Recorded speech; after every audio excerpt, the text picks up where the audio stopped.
నెల్లూరు నగరంలోని స్థానిక press club నందు జరిగిన విలేకరుల సమావేశంలో కవిత మారుతూ 2006 సంవత్సరం వివాహం జరిగిందని, అనివార్య కారణాల చేత 2018 సంవత్సరం నందు కోర్టు ద్వారా విడాకులు పొంది ఉన్నామని, నా జీవనం కొరకు 2020 సంవత్సరంలో శ్రీ చైతన్య స్కూల్ నందు టీచర్ గా విధులు నిర్వహిస్తున్న సమయంలో విద్యార్థుల తండ్రిగా పరిచయమైన ఈదురు కృష్ణయ్యతో సహజీవనం చేయడం వల్ల ఆ క్రమంలోనే అనేక చిత్రహింసలకు గురి చేస్తున్నందుకు గుర్తించి దూరంగా ఉండడం జరిగిందని, కానీ నా ఆచూకీ తెలుసుకుని చిత్రహింసలకు గురి చేస్తున్నాడని, నా ద్వారా 35 లక్షల రూపాయలు డబ్బులు తీసుకున్నాడని, అందుకు సంబంధించిన లావాదేవీలని నా దగ్గర ఉన్నాయని, ఈ విషయంపై పోలీసు వారికి కంప్లైంట్ చేయడం జరిగిందని, కానీ ఇంతవరకు అతనిపై చర్యలు తీసుకోలేదని, నన్ను చంపుతానని బెదిరిస్తున్నాడని ఆవేదన వ్యక్తం చేశారు. కావున అధికారులు పరిశీలించి తనకు న్యాయం చేయవలసిందిగా అధికారులకు విజ్ఞప్తి చేశారు. ఈ కార్యక్రమంలో లేహిత్, ఎస్ మురళి, శ్రీనివాసులు, సురేంద్రబాబు తదితరులు పాల్గొన్నారు.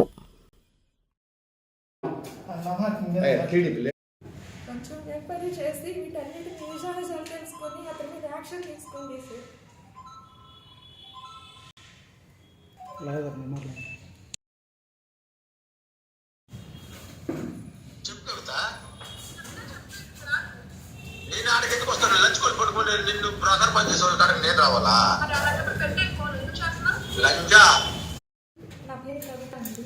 ఈరోజు నేను పత్రిక ముఖ్యంగా తెలియజేయగలగా, నన్ను నెల్లూరు జిల్లా నుంచి తిరుపతి క్వార్టర్స్కి ట్రాన్స్ఫర్ అయినటువంటి ఏఆర్టీసీ 3842 ఈదురు కృష్ణయ్య గారు నన్ను చాలా హింసలకు గురి చేస్తూ నన్ను బెదిరిస్తూ ఉన్నాడనమాట. నేను 10 చోట్ల దాని గురించి ఫిర్యాదు చేసినా కూడా నాకు లాభం లేకుండా పోయింది. అందుకే ఈరోజు మీ ముందుకు వచ్చాను. నేను గతంలో నా భర్తతో విడాకులు తీసుకుని ఒంటరిగా జీవిస్తున్నాను నా పిల్లలతో. అది అడ్వాంటేజ్గా తీసుకుని ఈదురు కృష్ణయ్య సన్ ఆఫ్ మస్తాన్ అనే అతను కోటపాలూరుకు చెందిన సులూరుపేట గ్రామవాసి. అయితే అతను నా యొక్క ఒంటరితనాన్ని అడ్వాంటేజ్గా తీసుకుని నా లైఫ్లో ప్రవేశించి నాతో సహజీవనం చేస్తున్నారు. ఈ క్రమంలో నాతో చాలా డబ్బులు అనేవి తీసుకోవడం జరిగింది. ఈరోజు ఆ డబ్బులు ఇవ్వకుండా ఉండడం కోసము అతను నన్ను చిత్రహింసలకు గురి చేస్తూ, ఇంకా దానికి సంబంధించిన ఎవిడెన్స్ అంటే నాకు గవర్నమెంట్ హాస్పిటల్లో ఇచ్చిన సర్టిఫికేట్ ఉందండి. ఇప్పుడు సర్టిఫికేట్ దీని గురించి చూడవచ్చు. అతను నన్ను గన్ తీసుకొచ్చి బెదిరిస్తూ, సూసైడ్ లెటర్స్ రాస్తూ, ఇంకా నన్ను చాలా ఇబ్బందులు కంటే నా బంధువులకి నా గురించి నా యొక్క పర్సనల్ ఫొటోస్ అన్ని అతని ఫోన్లో భద్రపరుచుకొని వాటిని నా రిలేటివ్స్కి, నాకు తెలిసిన వాళ్ళందరికీ పంపిస్తూ నా యొక్క పరువును తీసేస్తూ ఉన్నాడు. ఇంట్లో నా బిడ్డలకు కూడా కాల్ చేస్తూ, మా అమ్మకి కాల్ చేస్తూ, మా అన్నయ్య వాళ్ళకి కాల్ చేస్తూ చాలా అంటే చాలా వరస్ట్గా బిహేవ్ చేస్తూ, బూతులు తిడుతూ బ్యాడ్గా బిహేవ్ చేస్తూ ఉన్నాడు. రూములకి పిలవడము, అక్కడికి వెళ్ళకపోతే మా ఇంటికి రావడము, ఇంటి పైకి వచ్చేసి మిద్దె పై నుంచి నేను కాల్ చేస్తున్నాను, నువ్వు వస్తావా రావా అనడము. వాళ్ళ బంధువులు కూడా, వాళ్ళ ఎవరైతే అతనికి సంబంధించిన వాళ్ళ భార్యలు ఉన్నారో వాళ్ళు కానీ, వాళ్ళ అమ్మ కానీ, వాళ్ళ తమ్ముడు కాదు, ఈదురు పవన్ అనే అతను ఆక్టోపస్ కానిస్టేబుల్ అంటే అతను కూడా నాకు కాల్ చేసి అడ్రస్ లేకుండా చేస్తాను నేను అని చెప్పి నన్ను మాట్లాడాడు. తర్వాత వాళ్ళ అన్నయ్య ఎవరో వెల్లూరు నాగరాజ్ అంట, అతని నుంచి నా లైవ్ లొకేషన్ తీసుకుంటూ నేను ఎక్కడ ఉంటున్నాను, ఇల్లు మారినా కానీ ఆ ఇంటి దగ్గరికి వస్తూ నువ్వు వస్తావా రావా అన్నట్టు భయపెడుతున్నాడు. లేకపోతే ఏఎఫ్బీలో మెసేజ్లు అసహ్యంగా పెట్టడము, నన్ను ఇంకా ఇబ్బందులకు గురి చేయడము, నన్ను మానసికంగా శారీరకంగా సెక్షువల్ హెరాస్మెంట్ చేస్తూ తను ఈ డ్రై ఐస్లు తీసుకొచ్చి నన్ను బలవంతంగా నా స్కిన్ మీద అవి ప్రెస్ చేసి వాటికి ఆ బాధలకు లోన్ చేస్తూ, ఇంకా నన్ను చంపేస్తాను, నువ్వు వస్తావా లేదంటే లేదా అన్నట్టు, నువ్వు రాకపోతే నేను ఊరేసుకుంటాను, లేదంటే నిన్నైనా ఊరేస్తాను వచ్చి అంటాడు. నాకు తెలిసిన వాళ్ళందరికీ ఇలా ఫోటోలు పెడుతూ మేమిద్దరం భార్యాభర్తలము అని చెప్తాడు.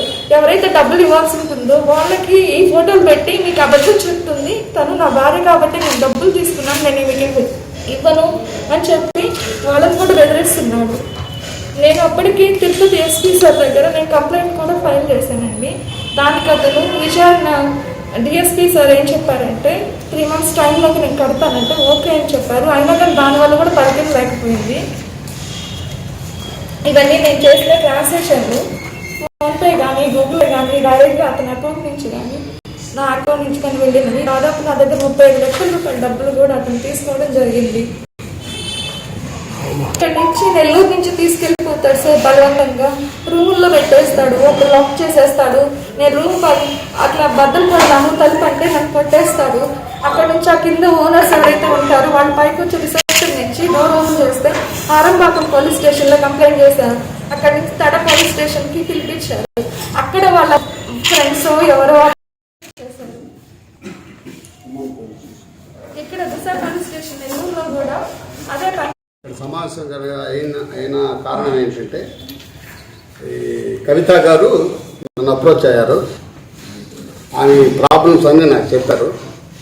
నేను ఒకటే అడ్వైజ్ ఇచ్చాను, పత్రికా మిత్రులను కలిసి నీ ప్రాబ్లం వాళ్ళకి చెప్పుకోమ్మా, నీ ప్రాబ్లం సాల్వ్ అవుతుంది, ఇది పెద్దవాళ్ళ దృష్టికి చేస్తారు అని అంటున్నప్పుడు నేను అడ్వైజ్ ఇస్తున్నప్పుడు అదే టైంలో ఈ కృష్ణయ్య అనే constable, Yuduri Krishnaiah AR constable phone చేసి అనేక రకాల దుర్భాషలు మాట్లాడుతూ స్త్రీ అనే గౌరవం కూడా లేకుండా ఎన్నో మానసికమైన మాటలు ఆ ఫోటోని షేర్ చేయడము, అప్పటికప్పుడే మేము ఆడ ఉన్నప్పుడే ఆ పక్కన ఉన్న వ్యక్తుల నంబర్లు తెలుసుకొని వాళ్ళకి చేయడము, వాళ్ళకి పంపించానని చెప్పడము, ఆమెని శారీరకంగా మానసికంగా అనేక రకాలుగా ఇబ్బంది పెట్టినటువంటి ఏఆర్ కానిస్టేబుల్ కృష్ణయ్య గారిని కఠినంగా శిక్షించి అతని మీద డిసిప్లినరీ ప్రొసీడింగ్స్ ప్రకారము ఎస్పీ గారు యాక్షన్ తీసుకొని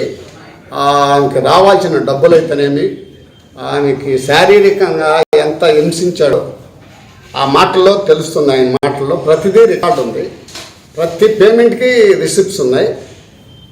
ఇది ఇందులో దాచిపెట్టేది ఏం లేదు. ఒక స్త్రీకి ఈ గవర్నమెంట్లో న్యాయం జరగలేదంటే ఇక ఎప్పుడు జరగదు.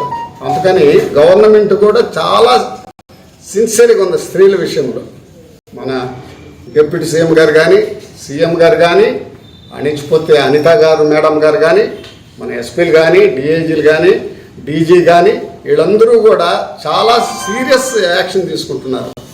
ఈమెను కూడా కవిత గారిది కూడా పెద్దవాళ్ళు దయచేసి ఆమెని మీరు ఒక్కసారి ఆమె మీద దృష్టి పెట్టి ఆమెకి సహాయం చేయమని ప్రెస్ మిత్రుల ద్వారా నేను కోరుకుంటున్నాను.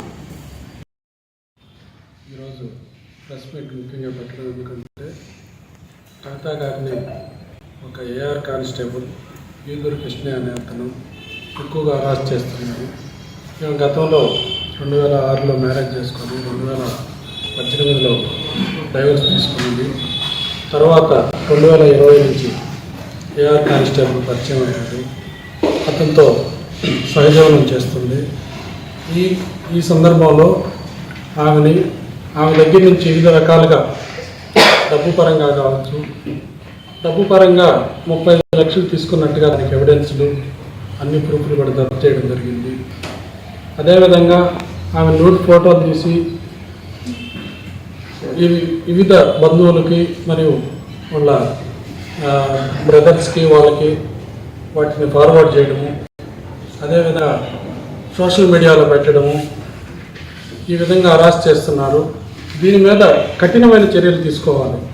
ఆడవారికి రక్షణ లేకుండా పోతుంది అని అంటే ఒక కానిస్టేబుల్ బాధ్యతాయుతమైనటువంటి ఉద్యోగం చేస్తూ ఒకరి మీద హరాస్మెంట్ చేయడం అనేది నేరంగా పరిగణించి ఈ నేరాన్ని ఇంకొకరు చేయకుండా ఉండే విధంగా ఆఫీసర్గా ఉండి ఆ అమ్మాయి లైవ్ లొకేషన్లో ప్రభుత్వ ఉద్యోగంగా ఉండి ఆ ఉద్యోగంలో ఉంటూ లొకేషన్ని దుర్వినియోగం చేస్తున్నాడు, అక్కడ ఉపయోగించుకుంటున్నాడు. ఆమె ఎక్కడికి వెళ్తుంది, ఎక్కడికి వస్తుంది, ఈ అన్ని విషయాలు కూడా ఉపయోగించుకొని ఆ సాఫ్ట్వేర్ను కూడా దుర్వినియోగం చేసి ఆ అమ్మాయి మీద వివిధ రకాలుగా హరాస్మెంట్ చేస్తున్నాడు.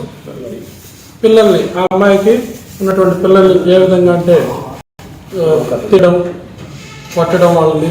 గతంలో ఈ అమ్మాయిని కొట్టినప్పుడు కూడా మెడికల్ లీగల్ కేసు కింద కూడా అడ్మిట్ అయ్యి ఆ అమ్మాయి హాస్పిటల్లో అడ్మిట్ అయింది. తర్వాత ట్రీట్మెంట్ కూడా చేయించుకున్నది. తర్వాత దిశ పోలీస్ స్టేషన్లో ఇచ్చారు. దిశ పోలీస్ స్టేషన్లో కూడా న్యాయం జరగలేదు. తర్వాత ఎస్పీ గారిని కలిశారు, తిరుపతి ఎస్పీ గారిని. అతను తిరుపతిలో వర్క్ చేస్తున్నాడు ఏఆర్ కానిస్టేబుల్గా ప్రజెంట్. అతని మీద కఠినమైన చర్యలు తీసుకోవాలని పత్రికాముఖంగా అందరికీ కవిత గారి తరఫున నేను కోరుతున్నాను.